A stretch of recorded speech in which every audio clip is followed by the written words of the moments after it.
Somebody asked me like, E.T., come on, man. I think it's a bit much that you said the Nobel Peace Prize. Let me say this to you guys. Let me tell you why I said Nobel Peace Prize. Because I said a 4-year degree and I got it. I said a master's and I got it. I said a PhD, and although it was difficult, we're at the end of the process. We'll finish up in a couple months. I said the Nobel Peace Prize because I don't know how long it's going to take to do. We have to set a goal, and if we hit that goal, we're guaranteed to make sure all that other stuff in the middle is going to happen. I need your appetite. So E.T., why 3 o'clock in the morning? Why don't you sleep? My appetite. My appetite. I said, E.T., I want more. I can do more. If I accomplish this without a father, if I accomplish this with my mom being a teenage mom, if I accomplish this as a high school dropout, now that I have people like Glenn in my life, now that I have people like Bob Proctor in my life, now that I have people like John Maxwell in my life, what can I accomplish now? I want you to think about more than just what you're going to do financially, more than what you're going to do in this industry in the next 3 years, right? More than that, I ask you the question, what's your appetite? What are you going to do that will ensure that when the alarm clock goes off, that you are already up 10, 20 minutes before your alarm clock goes off? Why? You've heard me say it before. No alarm clock needed. My passion wakes me up. Listen to me. No alarm clock needed. When Glenn said 6 o'clock, I don't know how it happened, jet lag and all, went to sleep about 3, and the body just boom, 5:40, woke me up. Hey guys, time to get up. We got to go to the lobby at 6 o'clock. 9 o'clock a.m. call, 11 o'clock our time. I don't know what happened, but boom, 5 minutes before 11, the body woke me up. No alarm. I haven't used an alarm clock in over 20 years. What is it? Internally, Eric, I want to be successful. I want to execute. I want to make all my dreams become a reality. I want to do everything I said I'm going to do. So my appetite increases. It gets stronger every year. I want more every year. I want to do more every year. I want to help more every year. I want to be bolder. I want to be better. I want to be stronger every single year. Every single year, your appetite should go up. You should never get settled. You should never get settled. You should never get content. Every single year. When you get content, when you settle, somebody's chasing you, somebody's coming from behind, and somebody's trying to take your spot. And so every single day when you wake up, you got to set new goals, new benchmark. You got to raise it higher and higher and higher so you can make your dreams become a reality. I want you to think about your life right now, where you are. And I want you to think about what is the next greatest version of yourself. What does that look like? Often people, when I'm going places to speak, I hear them say, he's a legend. He's been around a long time. He's still here. He's a tough cookie. When I thought people in their 40s were old, now that I'm 75, I feel like I served at the Lord's Supper. Or Shine Tuesday or something. Somebody needs a positive message this morning. Somebody needs to hear what I'm about to share this morning. I'm just here because of His grace and mercy. Yes, I am. Yes, I am. I want you to write this down. Be thankful.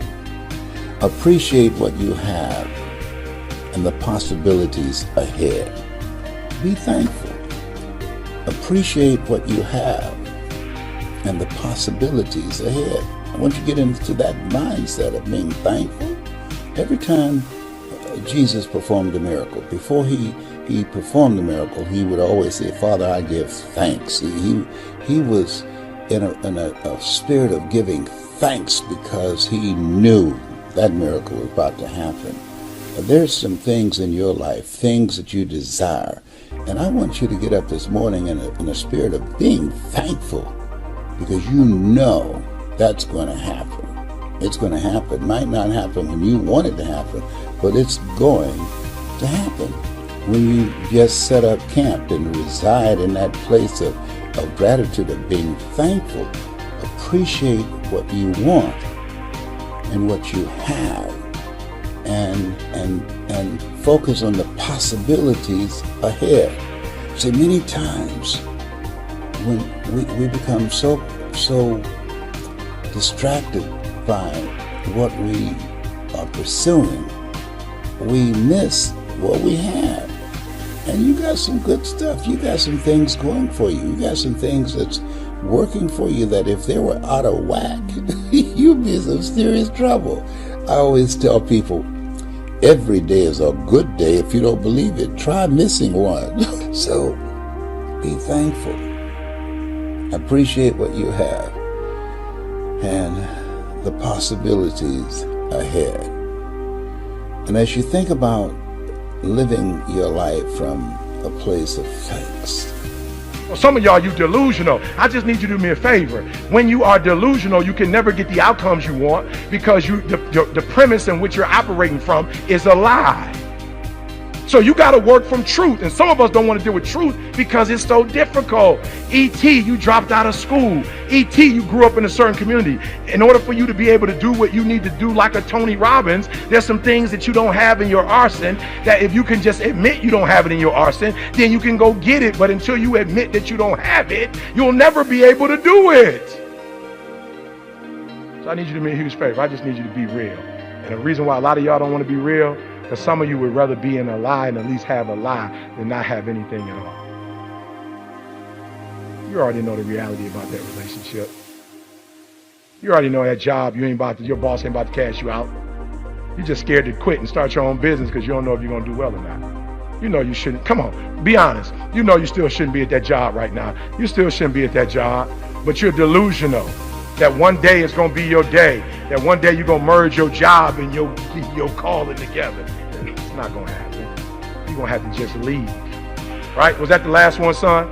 Oh, the dream will destroy you. Right? Let it. The first version of Eric Thomas would never be able to stand in front of you guys. The first version of Eric Thomas, the high school dropout, that guy would have never been able to stand here and help you. I had to destroy that Eric Thomas. That Eric Thomas that grew up in Detroit and had like that Detroit mentality, while I love it, it doesn't transfer to every community. I had to let the dream destroy you. Let it strip you. Let it remake and mold you. Don't be afraid. Some of you are afraid. Listen to me. Wherever you from, if that's where you from, if you leave, you can always come back. I promise you. I promise you, when you come back, you can get right back in the conversation. Ain't nothing gonna change. I promise you, whatever world you're from, if you go to other worlds, you can always go back to that world. Are you listening to me? Let it destroy you. So I was talking to a coach yesterday, NBA coach. I've been wanting this opportunity for my whole, for a long, long time. And coach called me, right? Let it destroy you. And my natural personality is for real, bro. I want to barter. You know, let's do it. You know what I'm saying? I give you this, you give me that. Let's barter. I ain't got necessarily exchange money, but let's barter. So coach hit me up and was like, yo, we love to have you come to practice. We love to bring you to the games. We like to have you on the jumbo screen. We love to have you come out and the crowd meet you. I was like, that's cool, coach, but I eat now from the NBA. I could have been in any Alabama game. I ain't been to none. I don't do that, coach. I need a check. I hit C, C, I need this letter. Could you write this for me? I'm gonna send it. Destroyed me, meaning that, you know how hard it was to send that letter? Because I understood if I sent that letter, that letter was only gonna do one or two things. That's what you're scared of.